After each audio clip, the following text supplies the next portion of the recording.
Hello people, welcome to the channel and welcome to this, which is just a short introduction to prepping and what's involved.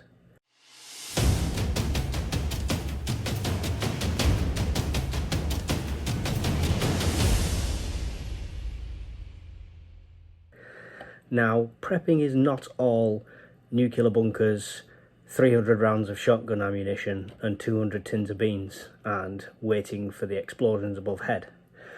That's the media version of prepping, but prepping is a mentality. Now, you're probably already a prepper and you don't even realise it.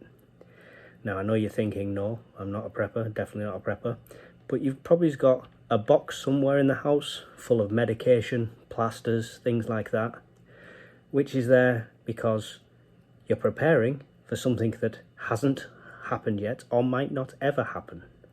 So that's being prepared. So a prepper just takes that to the next level.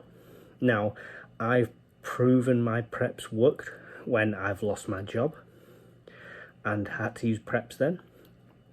And when we went into lockdown and everyone was fighting over toilet paper. You know, this is what the moments where it comes in handy, and this is what we should prep for to begin with. Small emergencies where you can be self-sufficient, self-reliant for a good few weeks at least. I'd recommend starting with a food supply and water supply and a way to cook that. And then obviously from that you can step up and however you want to go into it.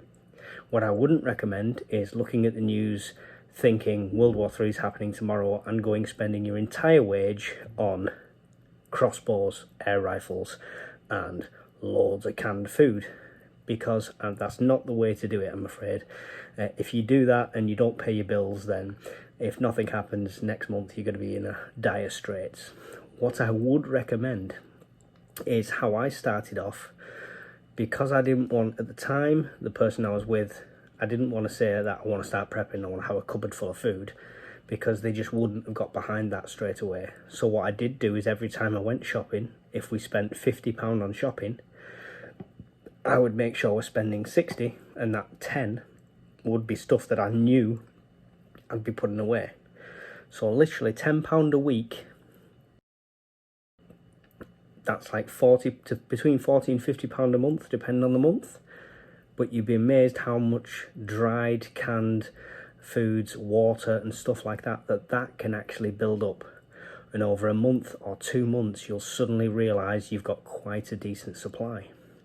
If you can invest a bit more, if you have more space, stuff like that, definitely go for it. But I wouldn't detriment your current lifestyle to pursue this as the be-all and end-all. I mean, if it gets to the point where it is impending doom and you have to panic buy, you're past the point of prepping anyway. So if you're starting now, maybe 2024 is the year something happens. So start as much as you can within reason. It has to be expendable income, so you've got to be sensible with it. The main thing to realise is that prepping is not just a title and it's not just someone shopping. While I've been part of a prepper community, I do notice a lot of people who are all about buying the biggest and the best gadgets going blah blah blah, or having the most food or the most water or the most innovative solutions. These are all great things, but you've got to have the right mentality. And if you're not preparing with stuff like your physical health and your mental health and what you would do in certain situations, getting yourself mentally prepared for something like that is probably one of the hardest tasks you'll do. So getting a mentality right to be a prepper is one of the most important things you could possibly do. There's no quick and easy way to do that, but you've just got to think about things rationally and logically. And it's all right having a massive supply, but you've got to think about the situations that you could be put into, how you will deal with that, how you will deal with, if you've got 2 kids in the house, how you're going to deal with day after day of no internet, TV or power. And that's not just, oh, I can feed my family. You've got to keep them sane, yeah? So you've got to think about all stuff like that.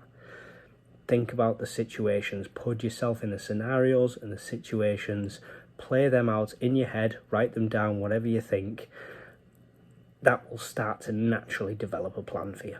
The last thing is, obviously, prepare for your situation of where you are.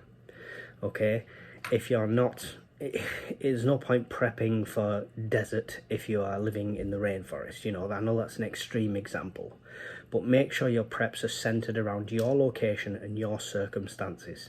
If you're right next to a river, if you're on a floodplain, stuff like that, that should be the first port of call for your preps. Flood defense, evacuation plans, bug outs. You know, and if your main goal is, if you're worried about solar flares or EMP attacks, then you have to think about not just covering stuff with tinfoil to protect from EMPs, but also, if this happens, what am I going to do? How long is this going to take? What's, you know, is power going to be restored? What's law and order going to be like? So that's all the things you've got to think about. So that's all I had to say for this one. We'll go more into detail about different types of preppers and different ways that they prep in a future series on the channel.